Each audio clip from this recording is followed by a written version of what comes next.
Good evening, dear Medyascope viewers. Welcome to This Week in Turkey. This evening, we'll be talking about the week's developments with regards to Turkey-US relations under the new Biden administration. Suat Kınıklıoğlu will be joining us to evaluate these developments. But first, let's take a look at the protests at Boğaziçi University.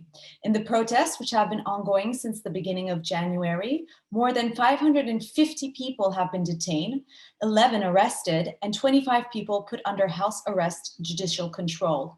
Meanwhile, Erdogan issued a presidential decree to open up 2 new faculties at Boğaziçi University, and the new rector Bulu appointed his second vice rector. Here are the developments of the week. Following last week's episodic events where the police intervened in the campus protests with disproportionate force and detained many students, Boğaziçi students and faculty continue to hold their protests.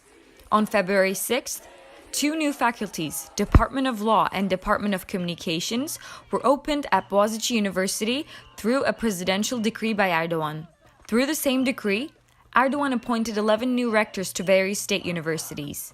While the new rector Bulu welcomed this decree immediately, Boğaziçi students wrote a defiant, open letter to Erdogan saying that, "Do not confuse us with those who obey you unconditionally. You are not a sultan, and we are not your subjects." Students are concerned that the newly appointed faculty will distort the university's academic independence. Correspondingly, the new Boğaziçi rector, Melih Bulu, appointed his second vice rector, Professor Dr. Naci İnci, on February 7th. Bulu was struggling to find faculty members to work with him due to the controversies relating to his administrative appointment. Professor Dr. Naci İnci is a professor at the physics department of the university and was one of the 9 rector candidates for the recent rector appointments. On February 9th, the new vice rector İnci attempted to join the students demonstrating on campus to engage in conversation with them. As İnci appeared in the university yard, guided by security, students asked him questions like, "Do you have no shame to accept such a position and turn against your dear colleagues and students?" As a response, İnci only said, "Let me think about this and get back to you. Now I have a meeting, but we will have so much time together. Is there anything else?" On the same note, Boğaziçi students were sent a box of chocolate from Melih Bulu as they protested in front of the rectorate building. As the students irritably rejected the offer, they reacted to the rector's action, asking, "Are these the chocolate of our friends that you arrested?" Outside support to Boğaziçi continues to come from both universities in Turkey and abroad. Academics from Galatasaray University and Istanbul Technical University staged demonstrations in support of the Boğaziçi University. They called for the resignation of Bulu from his position, the release of the detained and arrested students, and the end of the government's hate speech against the LGBTQI+ community. Cornell University, one of the highest-ranking American universities, also issued a letter of support in solidarity with the Boğaziçi students. Another public figure that became a government target during the Boğaziçi protests was Professor Dr. Ayşe Buğra, an academic at the university and the spouse of Osman Kavala, a Turkish philanthropist who has been behind bars for more than 3 years on politically motivated charges. Accusing Professor Buğra on provoking the Boğaziçi protests, Erdogan stated the following: "It is the same mentality. The wife of the person who's called Osman Kavala is among those provocateurs at Boğaziçi." As a response to Erdogan's allegations, Professor Buğra said, "I regret the president's statements. I feel sad for my country. It is awful to relate everything I say or do to my husband. That's why it is very important to see people as individuals." Good Party Chair Meral Akşener also criticized Erdogan's words targeting Ayşe Buğra. Akşener harshly called on Erdogan, saying, "You are talking about a woman, a scientist. You need to mind your manners and behave yourself." Another striking statement came from the Dean of Trakya University's Department of Religious Studies. Professor Dr. Cevdet Kılıç targeted and threatened the Boğaziçi students through a post he shared on his social media account. "Let me put it this way. The way you've been performing protests for months, we don't do protests or anything like that. We do what is needed to do overnight and close the deal. And the day after, we go back to work." Melih Bulu reacted to Professor Kılıç's threatening message and tweeted the following on February 9th. I condemn the words of an academician who has insulted our students and our university. Such ill statements that are irresponsible for a university dean are against our culture of consensus. I invite everyone to reciprocal respect and common sense. In accordance, Alaaddin Çakıcı, the leader of a Turkish organized crime group, released a written letter to Melih Bulu through his Twitter account, giving his full support. I would like to remind our honorable rector to never consider resignation. If you resign, you pave the way for these terrorist protesters. You have no right to damage this holy alliance. Turkey continues to receive criticism from the US Congress on issues regarding the violation of human rights, press freedom, and international agreements. As Turkey starts to hold official talks with the new Biden administration, Washington calls on Biden to press Turkey on domestic policies and actions in Syria. On February 9th, a bipartisan group of U.S. senators signed a letter that encouraged the Biden administration to push Turkey to respect and protect human rights. This letter, signed by 54 of the 100 U.S. senators, criticized Turkish President Erdogan for blocking Turkish opposition, silencing critical media, jailing journalists, and purging independent judges. In the letter written by the Democratic Senator Wyden of Oregon and the Republican Senator Rubio of Florida, Turkey was also slammed for purchasing the Russian S-400 missile system and for clashing with the US-backed Kurdish groups in Syria. Up until now, the first and only contact the Turkish government has had with the new US government was held on February 2nd. The Turkish presidential spokesperson Ibrahim Kalın had a 1-hour-long phone call with the U.S. National Security Advisor Jake Sullivan. They discussed issues like conflicts in Syria and Libya, the dispute in the East Mediterranean, and Azerbaijan-Armenian war over Nagorno-Karabakh region. Professor Özgür Özdamar from Bilkent University evaluated the future relations between US and Turkey by looking at the current bilateral dynamics between the two countries. Professor Özdamar stated the following to Medyascope viewers. Our government's problem is this. Both our interests and our values are in conflict with the US right now. That is why I'm not sure if we should expect a very liberal US foreign policy in the following 4 years to come. Of course, there will be some disposition towards that, but I'm not sure if it will actually be very liberal. Specifically, I think it is now obvious that the US relations with Turkey will not be on good terms.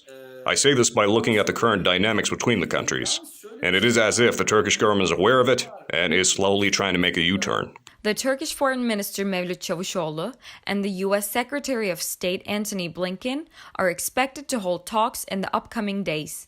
In accordance, the U.S. State Department spokesperson Ned Price called for Turkey to immediately release Osman Kavala, a prominent figure who was swept up in mass arrests by the Turkish government following the failed 2016 coup attempt. Henry Barkey, a noted American academic who was included in Kavala's case file, was also referred to in Price's statement as accused with baseless charges. The spokesperson finally noted that the U.S. is concerned about the indictments of Kavala and Barkey. The species charges against Kavala, his ongoing detention, and the continuing delays in the conclusion of his trial, including through the merger of cases against him, undermine respect for the rule of law and democracy. We urge Turkey to abide by the European Court of Human Rights rulings and ensure a just, transparent, and speedy resolution of the case in line with its domestic laws and international obligations. Price said in a statement on February 10th. Turkish Foreign Ministry responded to the U.S. State Department's call on Kavala's immediate release with a statement posted on the ministry's website on February 11th. In the statement, the Turkish Foreign Ministry stated that Turkey is a state of law. No government can give orders to the Turkish courts regarding their judicial process. The most recent trial Osman Kavala faced was on February 5th, which concluded with continuation of detention. 2 cases that is opened against Kavala was merged together, and the first trial of the merged cases will be held on May 21st. This evening, our guest is former Member of Parliament, Suat Kınıklıoğlu. Good evening, Mr. Kınıklıoğlu. Thank you so much for joining us. Thank you.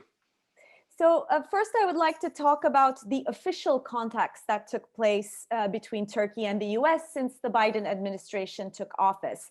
The only official contact so far has been between the National Security Advisor to Biden, Jake Sullivan, and presidential spokesperson Ibrahim Kalın. The meeting between the US Secretary of State Antony Blinken and Turkey's Minister of Foreign Affairs Mevlut Çavuşoğlu has been postponed by the US side. So comparing with the contacts the new Biden administration has made with other countries, what can you tell us about this lack of direct meetings between officials? Is it done on purpose, or is Turkey simply not a priority for the new administration? No, I think Turkey is a priority for the new administration, but I get a sense that the American side does not want to repeat the mistakes of the Trump administration, where access to the administration was very easy and ad hoc and often through personalized contacts, namely between President Erdogan and President Trump. So I think there's a back to institutional channels, and secondly, also I think the new administration wants to make sure that the Turkish side understands, it's not very happy about the state of relations, and B, access to the administration is not going to be the same as it used to be.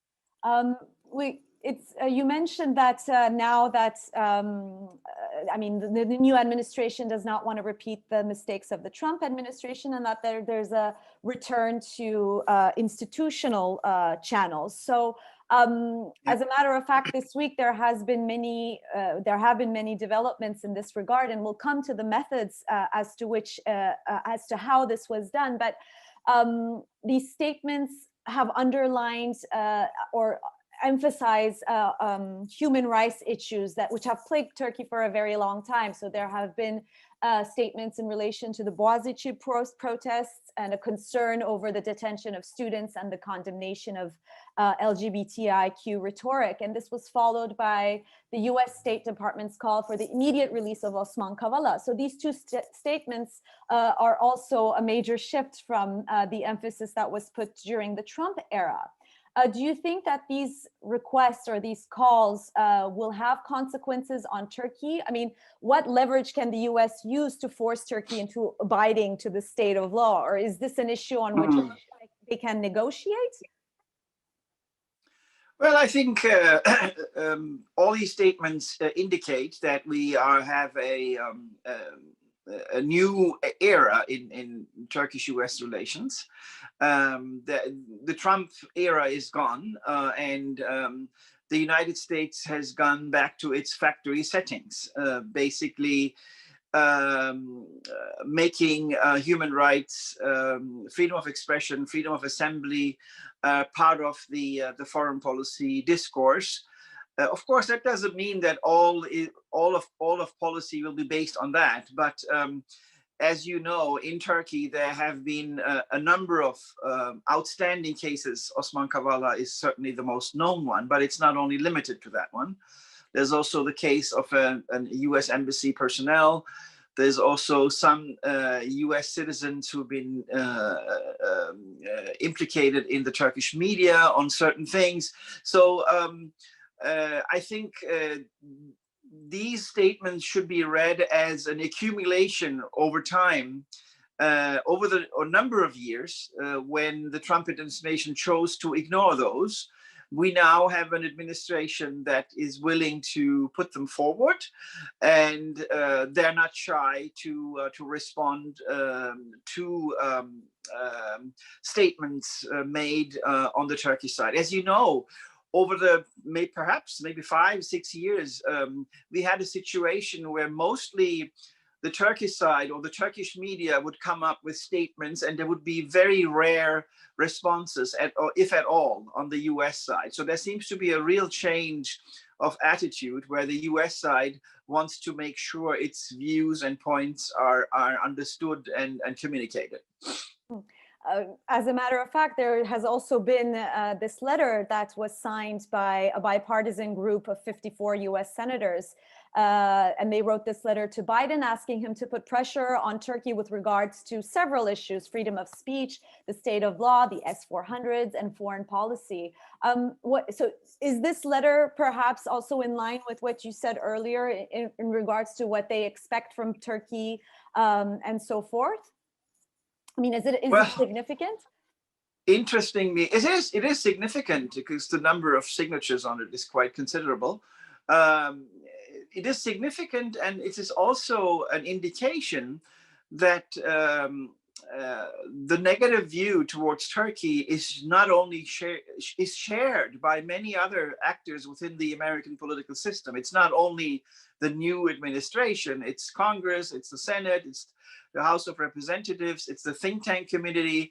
So interestingly, Turkey has become one issue where polarized United States politics agree upon. This is, of course, an accumulation of events and developments over the last 5-6 years. So there's no doubt about, if not longer. But Turkey has, for a number of years now, seen as straying away from the NATO alliance. Turkey is seen as a country that no longer seems to be committed to being part of the Western camp.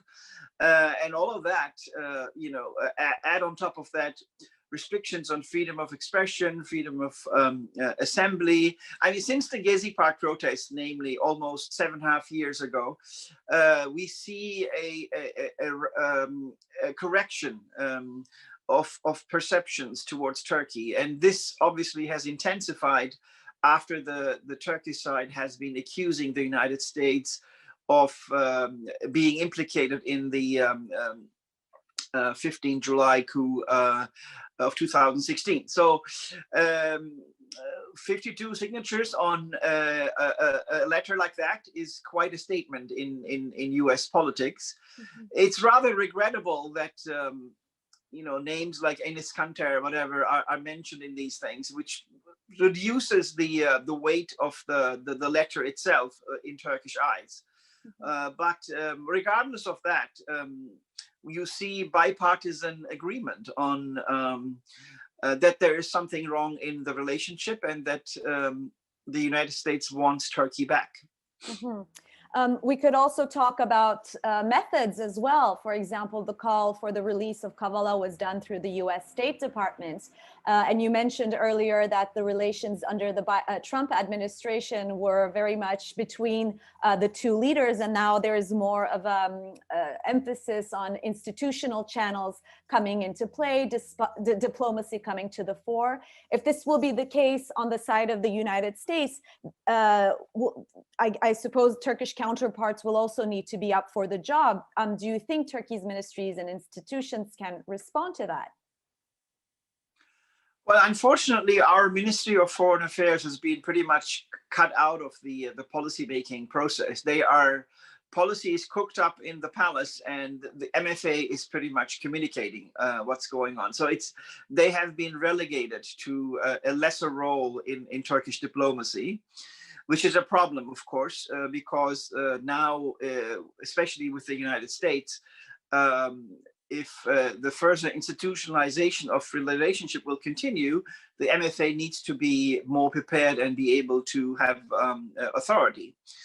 But on the statement on Kavala and others, I think what's important is, under normal circumstances, one would expect, for instance, during the first official contact between Erdogan and Biden, or between Çavuşoğlu and Blinken, that this would be communicated privately. So I think the fact that the United States chose to make these statements public is actually in itself admitting that the United States does not expect a lot of change in the Turkish policy, and actually uses the public way of communicating as a means to give messages both to American and Turkish audiences rather than the Turkish administration. So I find it rather it's an expression of frustration, in my view, that, for instance, the Kavala case, despite the European Court of Human Rights and other decisions, still has not been released. So I think there's a little bit of admittance that if it would be done through private channels, that they would not be able to have concrete results. So I think they chose to go public. Yes, this emphasis on human rights as part of now the US's foreign political discourse is rather important, especially for a country like, I mean, in terms of the consequences that it could potentially lead to, hopefully affecting certain decisions. But it's not the only issue that is plaguing the relationship. Obviously, one of the most important issues and pressing issues, I suppose, is the issue of the S-400s. Now, this week, it seems, I mean, Turkey was very adamant in that it wasn't going to back away from the deal. As a matter of fact, the Turkish media has been reporting that there is now a second deal for a purchase of a second batch. And yet, on the other hand, we've had the defense minister, Hulusi Akar, this week suggesting another option, which would basically mean shelving the S-400s. But I guess Turkey really wants to get the ball going in terms of getting discussions on the matter happening. But the US is very clear on its position with regard to the S-400s. So how do you see this pressing issue developing in the days to come? Well, the S-400s are the most important item on the agenda. There's no doubt about that. Human rights, Osman Kavala, are obviously important, but for the United States administration, number one priority is the issue of the S-400s. My sense and my contacts in Washington indicate that the United States is in no mood to bargain on this one. Akar's statements to Hürriyet indicate a willingness to bargain and start negotiating, forming a commission, whatever. But the United States is not interested. They want the S-400s, a clear statement by the Turkish side that they will not be used or that they will be parked somewhere, the Crete option, whatever you want to call it. But I'm afraid before the S-400 issue is cleared, Turkish-American relations will not be able to normalize or will have progress on other fronts. A cynical view on this is that the Osman Kavala case is actually being held as a bargaining chip on the Turkish side, if it comes to it. But the main bargaining chip for the Turkish side is really the YPG issue in northern Syria. I think the Turks,